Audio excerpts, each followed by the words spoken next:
So while I would not stress too much on the first 5 months, because I think that is behind us, the last 2 to 3 months, I think what has happened is the manufacturing sector has been bouncing back strongly. I think there are a few things that are happening. There is definitely a pent-up demand of consumer, both which is reflected in the automotive sector. If you look at Maruti, some of the numbers that they have shown, both for September and October, are fantastic, because there is a combination of pent-up demand, consumer behavior change that has happened. Many people preferring to move away from a shared commute to owning a vehicle, and therefore buying a lot of these vehicles, both first-hand as well as second-hand vehicle trade has gone up. And then that has a ripple effect. I mean, whether it is steel, whether it is mining, I mean, there is a lot of ripple effect.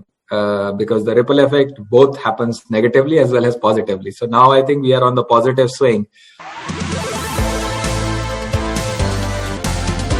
We pretty much have been operating our supply chain all through the first phase, second phase of operations. We had our supply chain shut down only for a week. And I think what we have seen is that the Moglix proposition is becoming maybe 2x, 3x stronger than even in the pre-COVID times. And the factors that are contributing towards that is, number one, there is still a majority of the market which used to be offline. All online put together in our sector was less than 0.5% of the market. Now, suddenly there is definitely a positive shift towards buying online. And given that we are starting from a very small base, every 1%, 2% shift in that means a significant growth for us. Companies and our customers continue to realize that when such times are there, you need a very reliable supply chain partner, because an unorganized player will always struggle with how does he get stocks, how does he do the transportation, and even in his best interest, he has a limited capability to deliver the SLA as things go up and down. But Moglix, because of running it as an organized, I mean, if one warehouse is shut down due to it being in red zone or something like that, we have alternate warehouses from which the shipments can be made. If one or two people go and they suffer from COVID, there are backup people who will make sure everything is right.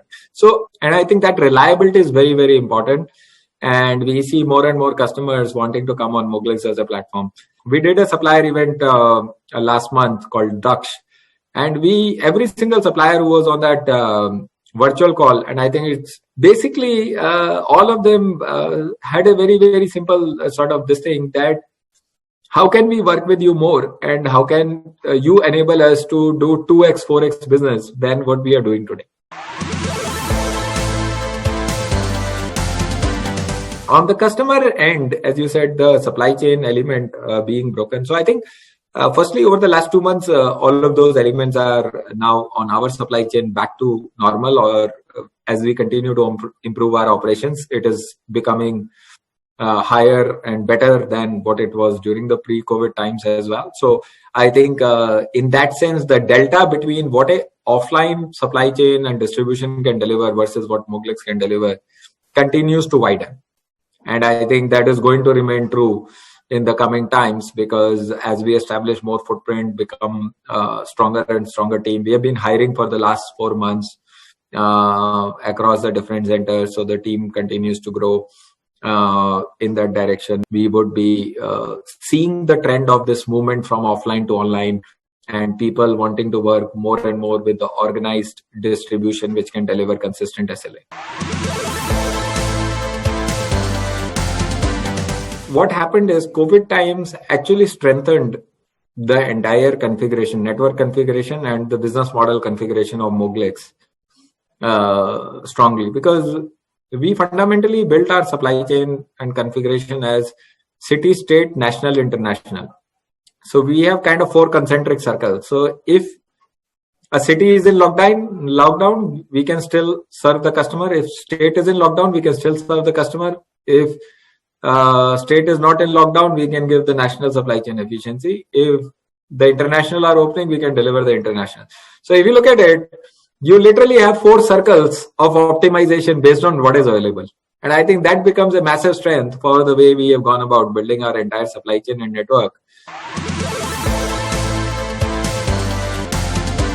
I would say that our changes has been pretty much around doubling down on the business model, doubling down on the network configuration, continuing to build more and more categories. I think we started to work on packaging last year. I think we are now one of the largest packaging platforms in the country, and it continues to become massive. So, and I think that will happen across every single vertical of manufacturing, procurement, moving to Moglix, no longer just looking at MRO, which is also 45 categories. But I would think in coming times, every single procurement category that manufacturers are used to buying, they are looking at Moglix and saying that, can you supply me these categories of products because of the efficiency and network you guys are bringing in. So firstly, in terms of categories and so on and so forth, I think during the COVID, medical PPE was very, very important for the country. So we worked with pretty much multiple state governments, central government, Air India, powering all of them and making sure that they get the right products, not just nationally, but also across several countries. So I think that was a significant sort of spike, and it was need of the hour, and we just stepped up and used our supply chain to kind of deliver that value proposition back to the customers and to the what was required at ecosystem. So whether it is supplying and making sure that oxygen cylinders are available in one of the largest facilities in Delhi, when Delhi had a spike, that is basically powered by Moglix. Exit run rate for the company, I think we are well on target to achieve that. I think we should be equal or better than what the target we had set up for the run rate exit as a company. I think still, however, there is uncertainties always, because nobody knows what's happening with second wave, third wave, how will it continue to settle down.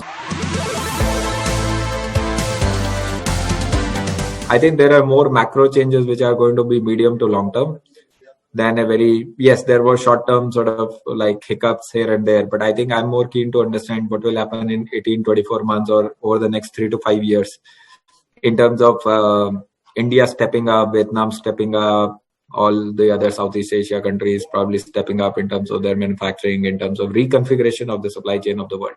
I think that's probably a more important factor than the small hiccups that have happened plus minus. We don't deal in sort of as much of the phone or electronics category to really have where China obviously has a very high dependency there. So fortunately, we are not in that sort of segments. So we pretty much now work across all sectors. So I think it's not as much heavy skew towards one versus the other. And probably the proportion is also no longer as different as opposed to whatever is the manufacturing breakup across the country. So I think we are fairly indexed. So steel, mining, FMCG, pharma, chemical, auto, if you take any industry vertical, we would be there, infrastructure.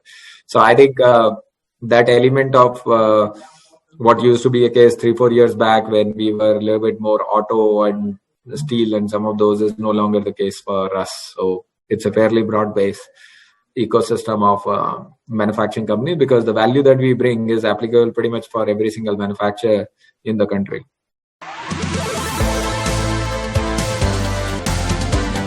So we continue to evaluate. I think we started early this year looking at areas that we can be buying. Unfortunately, there are not that great companies that we have found that are something that we could be attaching to our platform and accelerating. I think we look at always companies and founders as people who want to come and work with us and utilize the Moglix platform to grow 10x. I think that's the best possible fitment. So we continue to evaluate. If there are companies that come across as interesting, we are happy to evaluate them. We look at companies across any service, any sort of solution that they may be playing out for manufacturing, infrastructure sectors, whether it is in terms of logistics, financing, technology. So I think we are fairly broad-based there in terms of looking at companies. And I think our skew always is towards both company and the team, because that's it's important. The team is important for us because we want to build it together.